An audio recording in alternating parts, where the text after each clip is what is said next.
Merci à tout le monde de venir assister à cette magnifique masterclass. Enfin, j'espère que vous direz magnifique à la fin. On a la chance aujourd'hui d'intervenir avec le groupe Barrière qui nous a fait confiance il y a un peu plus d'1 an. 1 an et demi, ouais. 1 an et demi, ouais. Et pour ceux qui étaient là aux épisodes précédents, je pense que la première fois qu'on était intervenu, c'était avec Picard. Et on vous avait présenté 8 ou 9 ans de transformation data. Ensuite, on a fait Pierre et Vacances Center Park 3-4 ans. On a fait La Poste Mobile 2 ans. Bah là, c'est 1 an et demi qui montre l'accélération. Parce que quand vous allez voir le contenu qui a été délivré en 1 an et demi, c'est assez impressionnant. Et c'est impressionnant surtout quand on fait la presse. On a été beaucoup plus rapide que... Voilà, exactement. Donc je pense qu'avec le temps, on accélère de manière très importante sur les transformations data. Emmanuel, je te laisse te présenter. Bonjour à tous, je suis Emmanuelle Anglade, je dirige les activités marketing, commercial et technologie pour le groupe, pour l'ensemble de ses activités, hôtels et casinos. Donc Salomon Bentolila, moi je dirige le département CRM, data et fidélité au sein de la direction des systèmes d'information chez Emmanuel. Et donc moi je suis Didier Richaudot, je suis un des associés d'Equancy en charge des activités data. Petite présentation du groupe Barrière.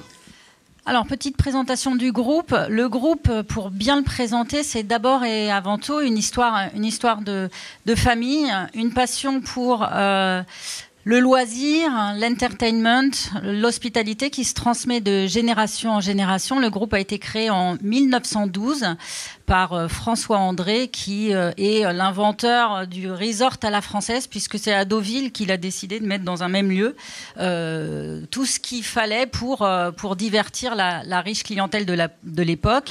Donc un hôtel, un casino, des tennis, du polo, bref, l'ensemble des activités qui tournent autour de l'hospitalité. L'aventure ensuite s'est poursuivie en 1926, la Baule a été créée.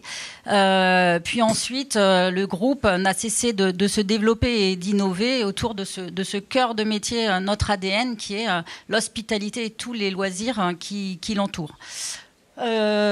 En 2 mots, le groupe, donc, c'est 2 grandes activités. L'activité jeu, on est le leader en France, voire en Europe, sur le casino physique. On a 32 casinos, plus un cercle de jeu qui est sur les Champs-Élysées. On développe aussi dans ces casinos l'ensemble de... Enfin, je ne sais pas si certains d'entre vous sont des adeptes du casino. Moi, quand j'ai rejoint le groupe Barrière, je ne connaissais pas cet univers. Donc, bien sûr, c'est un univers de jeu, mais autour du casino, il y a tout un écosystème de restauration, d'artistique. On a aussi dans nos casinos des salles de concerts et de spectacles. On en fait plus de 3500 représentations par an. C'est aussi donc dans cet univers du jeu, voilà, leader incontesté. En France, en Europe, on a parmi les 10 premiers casinos français. Sur la partie hôtellerie, on est une référence. On a des destinations assez emblématiques. On est une référence de l'hôtellerie de luxe, d'un luxe authentique, familial, non ostentatoire, qu'on développe en France et qu'on exporte aussi à l'international. Donc on a 18 hôtels. On vient d'ouvrir la semaine dernière un hôtel à New York, à Tribeca, un Phuket. Et puis la suite demain. On fait aussi dans nos hôtels, bien sûr, de l'individuel, mais peut-être aussi certains d'entre vous, on a une grosse activité séminaire. On a à peu près 4500 events d'entreprise dans nos lieux à Deauville, La Baule, Cannes, par an. Voilà, je pense que j'ai tout dit. On a aussi des activités de bien-être et de sport. Donc, Equancy en quelques mots. Donc, on n'a pas 100 ans, nous on a 20 ans, on est un peu plus jeune, mais on est quand même vieux dans un métier de la data, puisque là, ça a toujours été data-driven Equancy depuis l'origine. On est une centaine de consultants. Le vaisseau amiral, c'est à Paris, et on a des bureaux à Dubaï et à Mumbai. Notre métier, c'est d'accompagner des clients business dans l'usage et la valorisation de leurs data pour l'ensemble de leurs activités, sachant qu'on a un fort axe marketing digital nativement depuis l'origine. On vous accompagne sur toute la chaîne de valeur, de la partie on va dire, définition des use cases, architecture, roadmap, organisation, business case, jusqu'au déploiement opérationnel, comme on va le montrer avec le groupe Barrière, la mesure de performance sur tous les cas d'usage, et puis la formation des équipes une fois qu'elles sont internalisées. Et voilà. Dans tous les secteurs d'activité, même si on a effectivement plusieurs références dans le loisir et le tourisme, mais on travaille à peu près dans tous les secteurs d'activité. Merci à tous les clients qui sont là, parce qu'il y en a plusieurs. Hein. Alors, on va vous présenter l'origine du projet. Emmanuel va vous présenter l'origine du projet, puis ensuite Salomon va faire un focus sur les différentes initiatives qu'il y a eu pendant ce projet-là. Et puis on vous laissera quelques temps pour les questions-réponses. L'origine du projet. Alors, la jeunesse du projet, depuis 4 ans environ, sous l'impulsion de la 4e génération du groupe Barrière, d'Alexandre de Seigne-Barrière et puis de sa sœur Joy aussi. On a entrepris une grande transformation basée sur une stratégie d'innovation assez ambitieuse de la data et du digital, mais pas que, pour conforter nos positions en France et continuer d'être le leader dans ce que deviendra le casino de demain, et puis sur l'hôtellerie pour rester une référence sur ce luxe authentique et familial, d'affirmer ce positionnement, et puis comme je vous le disais, d'avoir une vraie logique et une volonté de faire de l'expansion à l'international. Une fois qu'on a dit ça, sur le casino, donc devenir un leader incontestable du casino de demain, de plus en plus, il y a de l'immersivité, du digital dans nos casinos, et l'expérience est un peu globale, à la fois on et off, et on veut être un acteur partie prenante là-dessus. Et sur la partie hôtellerie, on a un peu moins de digital. Le digital est là pour accompagner les expériences, de même que la data, mais on verra quelques use cases.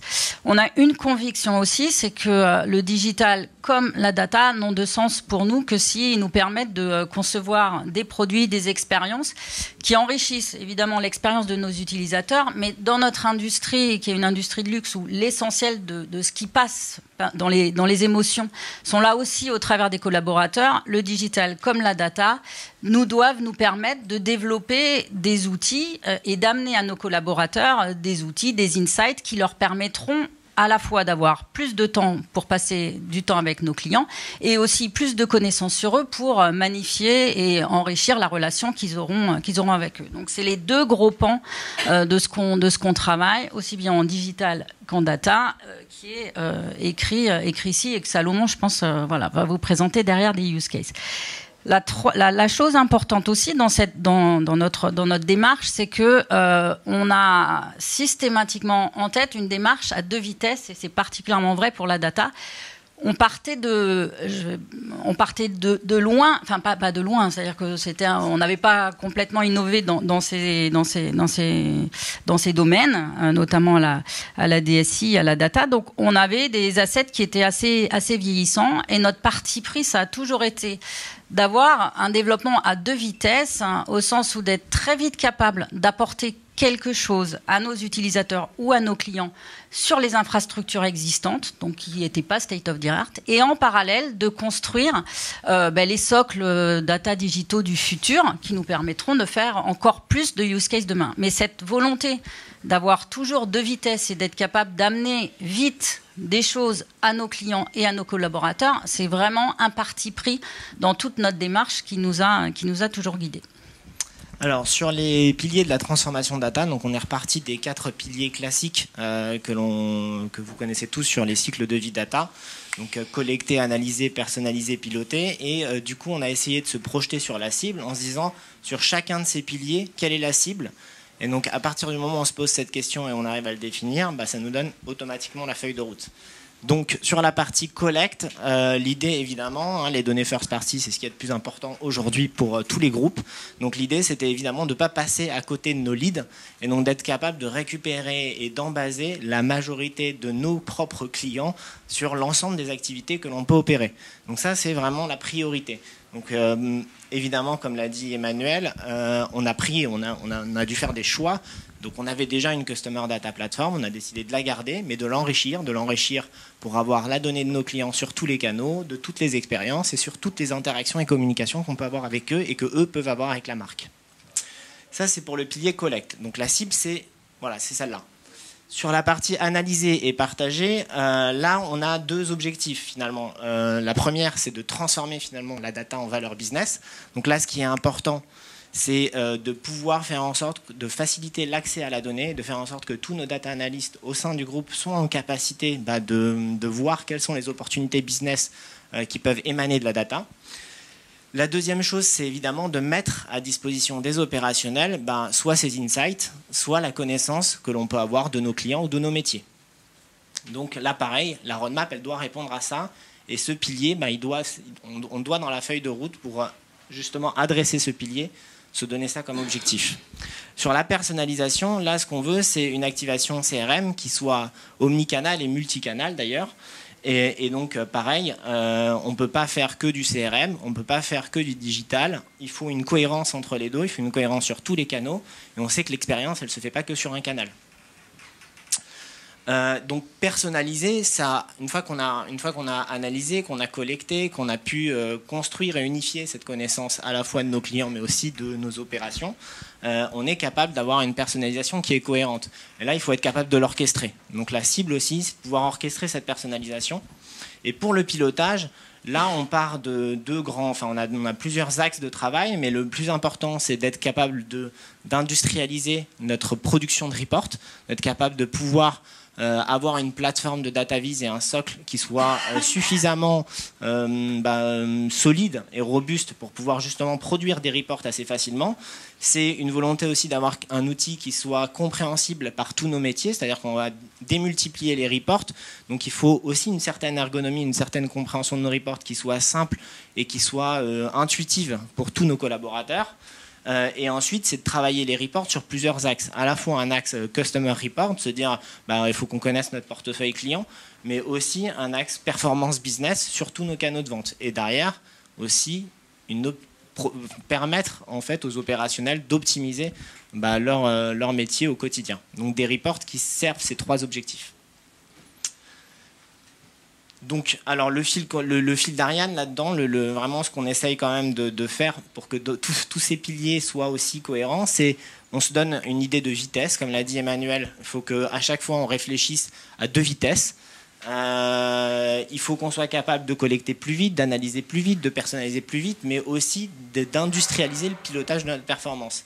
Et le tout en conformité avec la réglementation. Alors évidemment, on doit tous être compliant RGPD.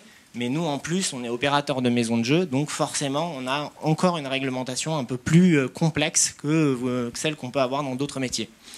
Et évidemment aussi différente selon les casinos, selon par exemple la situation des casinos. Sur la partie donc roadmap, donc on a essayé un peu de vous résumer la roadmap sur 3 ans. Sur la collecte, la première chose que l'on a fait, c'est se dire comme il faut que ce soit à 2 vitesses. Le parti pris, ça va être de dire on ne remet pas en cause nos écosystèmes décisionnels.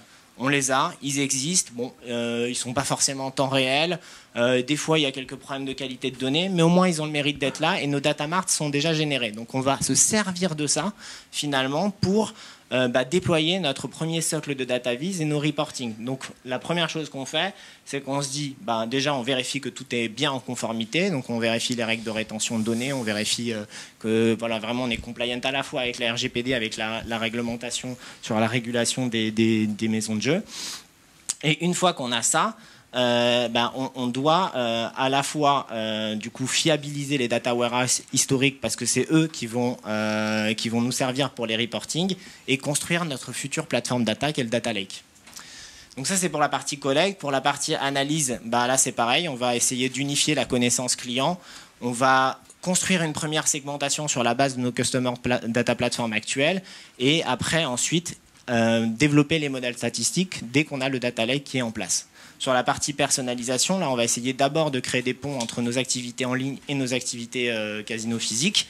Et en même temps, on va se dire qu'en cible, on veut outiller nos collaborateurs et digitaliser notre parcours client, donc fournir en fait de la personnalisation à l'ensemble de nos canaux de vente et de nos points de contact. Et le pilotage, là on s'est donné aussi une roadmap qui est, on construit le socle de la nouvelle plateforme BI et après, on le verra ça en détail, mais on fera du pilotage sur l'ensemble des métiers. Donc pour faire ça, il y a une grosse équipe Equancy qui a été mobilisée jalon par jalon, stream par stream. Et j'en profite parce que j'avais prévu de le faire à la fin, mais la fin risque d'être raccourcie pour les remercier. Donc Thomas qui a géré toute la partie BI et Power BI, Fabrice qui a géré la partie plateforme et use case, et puis Nizar qui était le lead data scientist à la fois sur les use cases, sur le data lake et le cas d'usage sur les casinos. Voilà, donc c'est à peu près une dizaine de personnes qui ont été mobilisées côté Equancy avec un facteur clé, c'est il y avait un interlocuteur chez Barrière, donc tout était concentré sur Salomon, qui n'a pas encore pris trop de cheveux blancs, mais il n'a pas beaucoup dormi ces dernières années, et ça a facilité quand même pas mal de choses.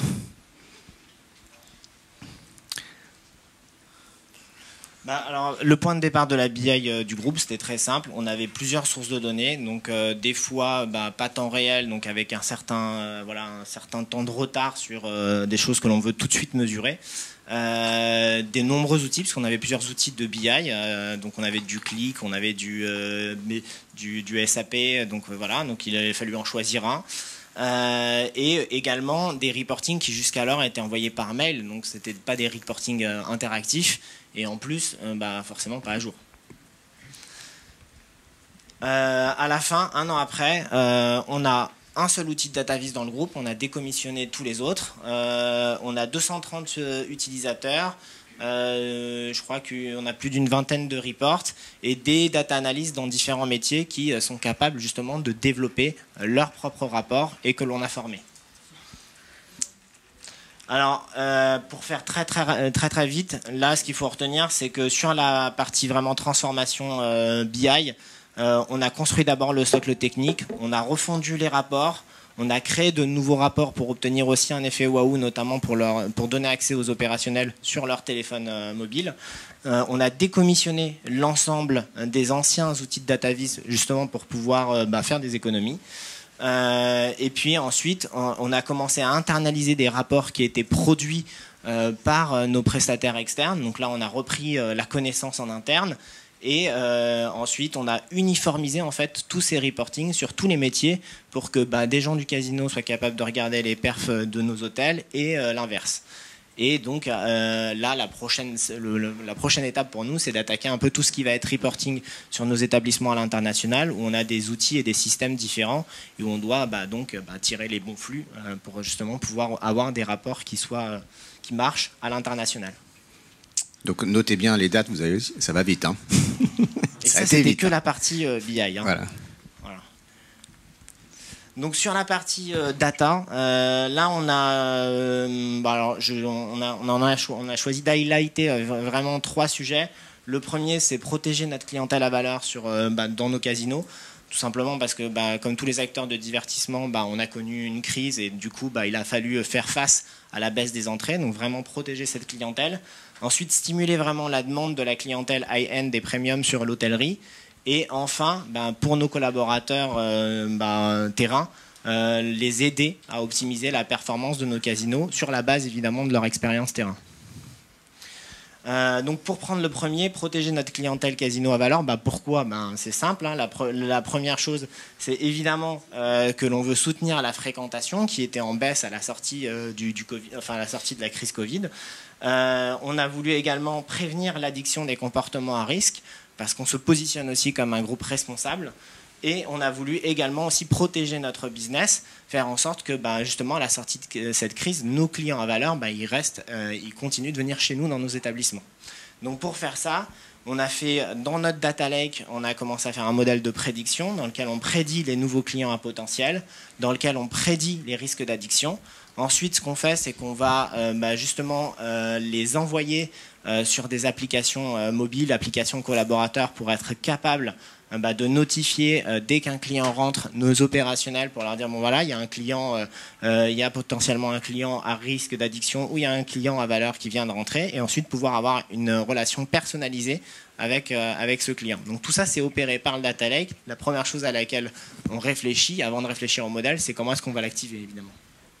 Ça va conditionner le modèle et la difficulté et la complexité du use case. Donc, une des particularités liées au luxe, c'est que finalement l'activation finale, elle est faite par les opérationnels qui sont sur les points de vente ou les points de divertissement. Et donc bon, alors justement, donc premier retour sur ce use case, on l'a fait en pilote sur 2 casinos, notamment vraiment le fait de détecter nos clients à valeur, donc surtout celui-là. On a commencé par le déployer sur 2 casinos pour voir les retours terrain. On a eu des petites anecdotes sympathiques puisqu'on a des clients qui ont apprécié cette reconnaissance, parce que c'était des anciens clients à valeur qui étaient partis dans d'autres établissements et qui, lorsqu'ils sont revenus, ont été reconnus comme clients à valeur. Ils se sont dit, tiens, vous vous souvenez encore de nous. On a en moyenne activé 10% des clients qui ont été détectés par les modèles, donc c'est déjà pas mal. Et maintenant, vraiment l'attention qu'il faut qu'on ait, c'est comment est-ce qu'on fait pour ne pas surcharger les opérationnels et bien prioriser les notifications qu'on envoie sur nos applications collaborateurs. Parce qu'il y a quand même beaucoup de flux dans le casino, donc on ne peut pas traiter tout le monde de cette façon-là. Il faut trier les personnes pour lesquelles ça a de la valeur. Et il n'y a pas d'offre associée, c'est vraiment juste de la relation. On est dans du traitement différencié, ça suffit pour marquer des points.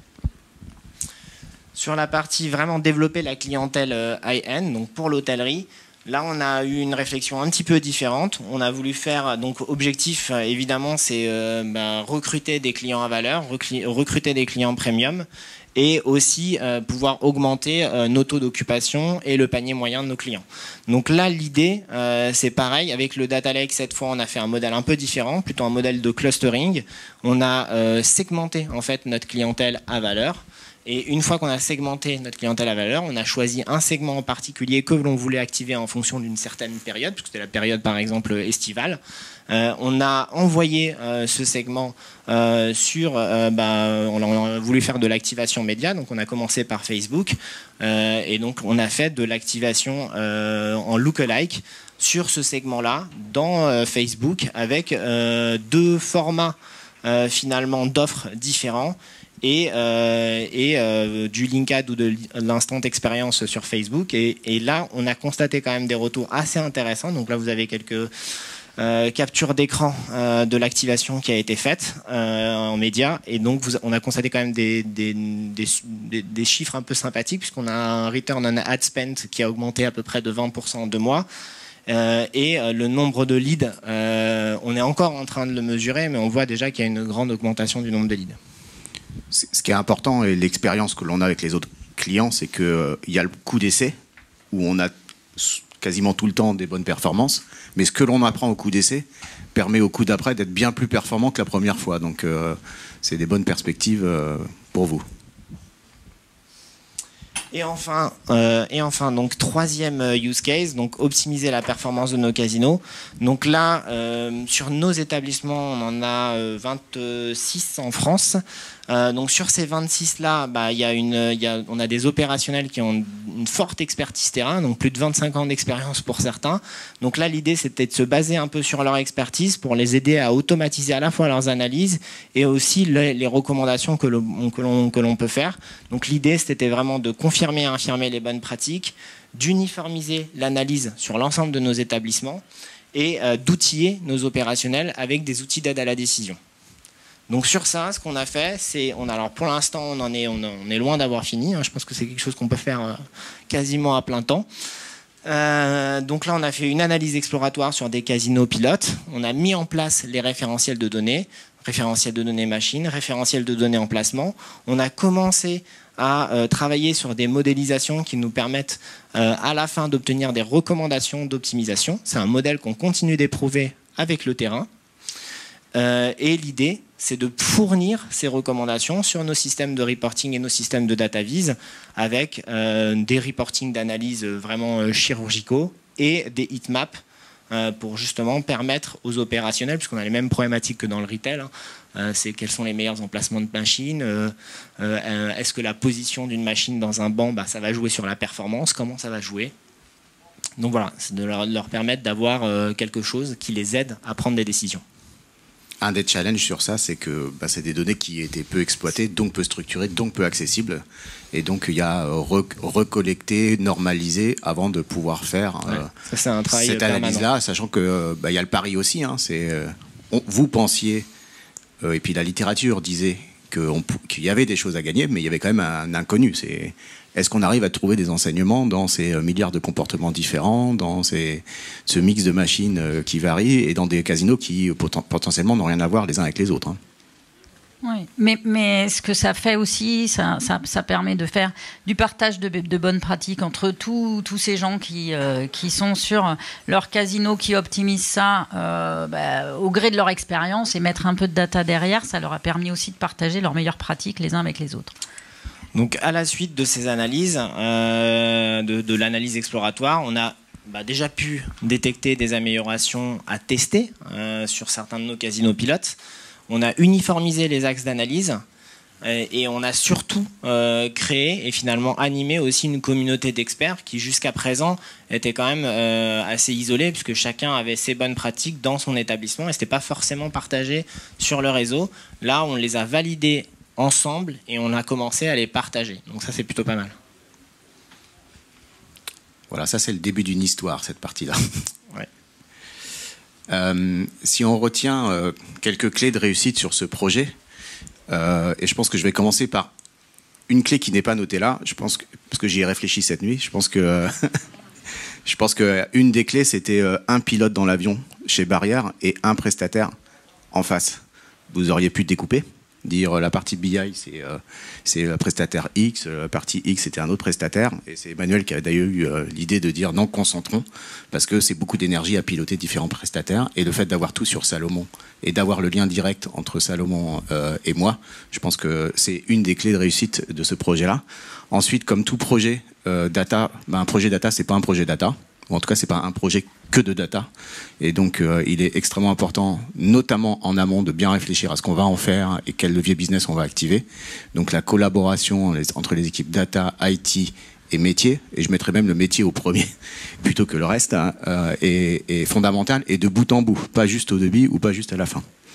Je pense que en fait il y a quasiment une roadmap à 3 temps.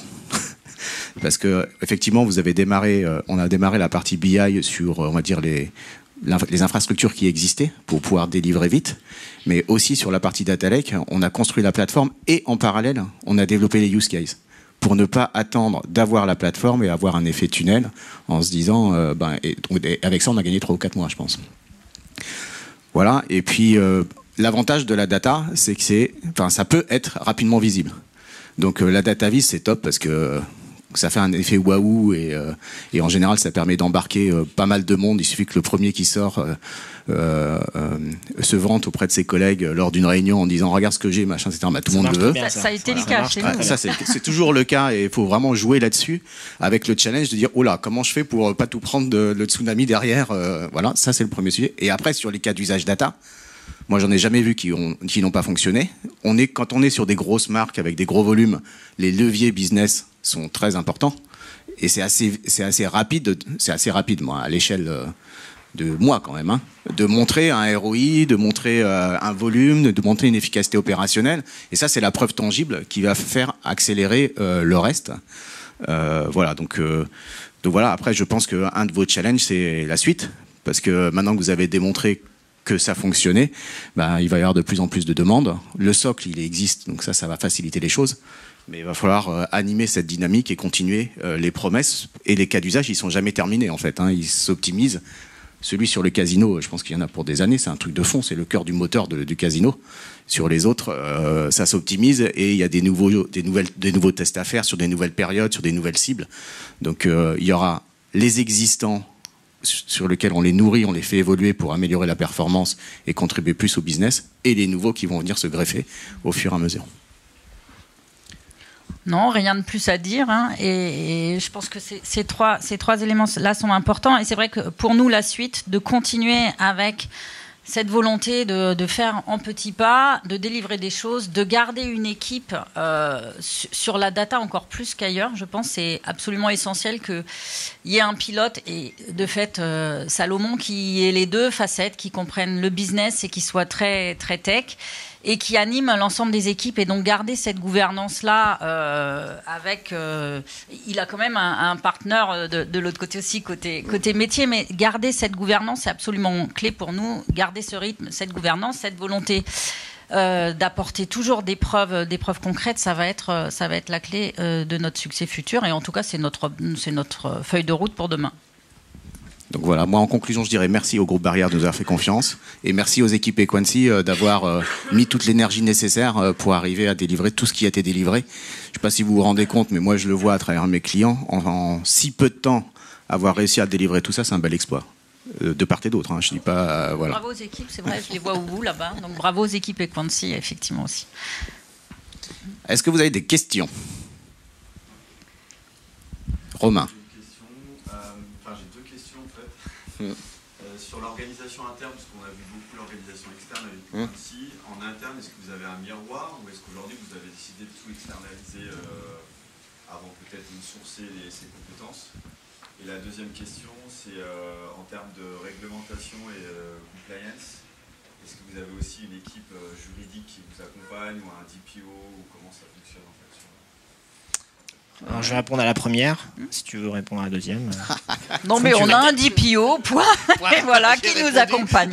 Sur la première question, donc l'organisation en interne, donc des équipes internes, et oui. Alors, on a effectivement, donc Emmanuel commence à en parler, mais on a 4 équipes. Enfin, moi j'ai 4 personnes, on est 4 en interne chez Barrière dans la partie data à la DSI.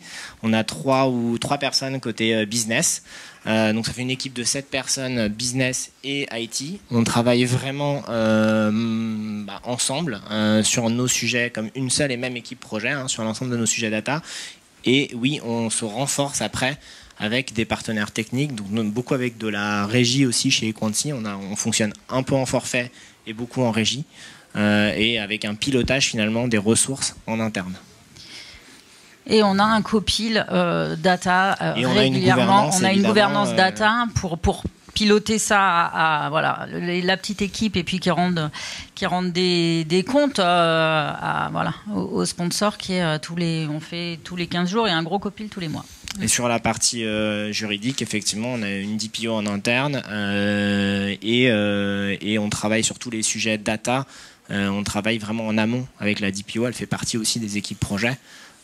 Voilà, donc elle nous accompagne au quotidien, surtout que, comme je le disais tout à l'heure, on a une réglementation qui est aussi, dans certains pays, plus stricte que celle que l'on peut avoir sur la réglementation européenne.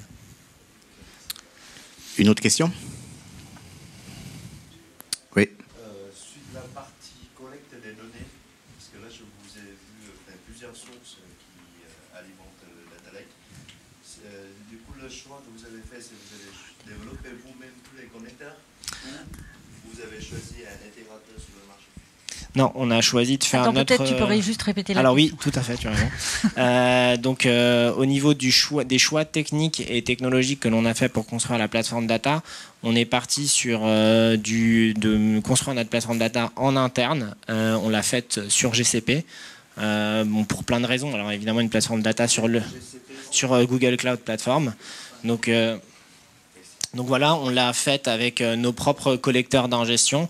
Donc là, on a une plateforme data qui ingère en fait des flux de données avec nos propres... c'est nous qui traitons en fait tout le système d'ingestion. On l'a développé avec les équipes d'Equancy. Et derrière, c'est cette plateforme data qui va à la fois entraîner les modèles et les exécuter. Et les résultats de ces modèles-là vont être ensuite activés. On va se servir également de services qui sont fournis par GCP pour pouvoir activer plus rapidement les résultats des modèles. Donc l'idée derrière, l'idée de choisir une plateforme cloud, c'est évidemment la scalabilité, c'est un peu le time to market parce qu'on a déjà un bouquet de services qui est déjà prêt et aussi on bénéficie d'une plateforme évolutive. Et GCP parce que c'est aussi un open cloud et qu'on était plutôt, enfin moi j'avais déjà des expériences sur GCP, on en était très content et c'était plus rapide.